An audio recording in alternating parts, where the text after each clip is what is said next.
తాజా 30 stylish star Allu Arjun సతీ సమేతంగా తిరుమలేశుడిని దర్శించుకున్నారు. సంప్రదాయ దుస్తుల్లో బన్నీ తన కుమారుడితో కలిసి కొండపై కనిపించడంతో అభిమానులు సెల్ ఫోన్లకు పనిపెట్టారు. ఇటీవల అల్లు అర్జున్ స్నేహ దంపతులకు పాప పుట్టిన సంగతి తెలిసిందే. ఆ పాపకు అర్హ అని పేరు పెట్టారు. కూతురు అర్హ, కుమారుడు అయాన్తో కలిసి అల్లు అర్జున్ దంపతులు శ్రీవారిని దర్శించుకున్నారు. ఆలయ అర్చకులు వారికి ప్రత్యేకంగా ప్రసాదం అందజేశారు.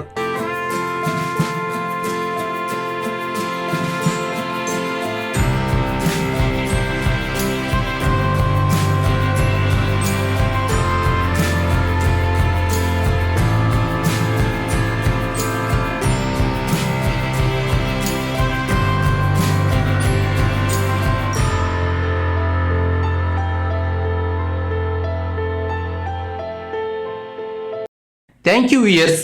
ఈ వీడియో మీకు నచ్చితే లైక్ బటన్ టచ్ చేయండి. తాజా 30 ఛానల్కు సబ్స్క్రైబ్ చేయండి.